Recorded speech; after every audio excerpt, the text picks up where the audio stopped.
বন্ধুরা, আজকে আমার রেসিপি রমজান বা ঈদ স্পেশাল সাবুত টিকিয়া আর সিমইয়ের পায়েস। প্রথমে সাবুত 3-4 ঘন্টা ভিজিয়ে রেখেছিলাম, আলু সেদ্ধ করে নিলাম।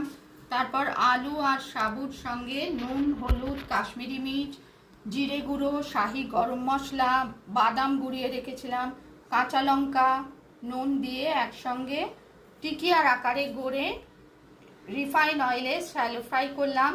আর ধনে পাতার চাটনি, ধনে পাতা, আদা, কাঁচা লঙ্কা, নুন আর একটু জল দিয়ে একসঙ্গে মিক্সিতে ব্লেন্ড করে ধনে পাতার চাটনি তৈরি করলাম। সিমইয়ের পায়েস প্রথমে কাজু কিশমিশগুলো ঘিতে ভেজে নিলাম, সিমইও ঘিতে ভেজে নিলাম। আধা কাপ সিমই আর 3 কাপ দুধ দিয়ে সেদ্ধ করলাম। তারপর সিমই সেদ্ধ হলে চিনি দিলাম আর ছোটো এলাচি দিয়েছিলাম। তৈরি হলো সিমইয়ের পায়েস। আর ভাজা কাজু কিশমিশ দিয়ে গার্নিশ করলাম। রেসিপি পছন্দ হলে লাইক করবেন, চ্যানেলটিকে সাবস্ক্রাইব করার অনুরোধ রইল। সাবুত টিকিয়া, ধনেপাতার চাটনি সহযোগে আর সিমইয়ের পায়েস রমজান বা ঈদ স্পেশাল।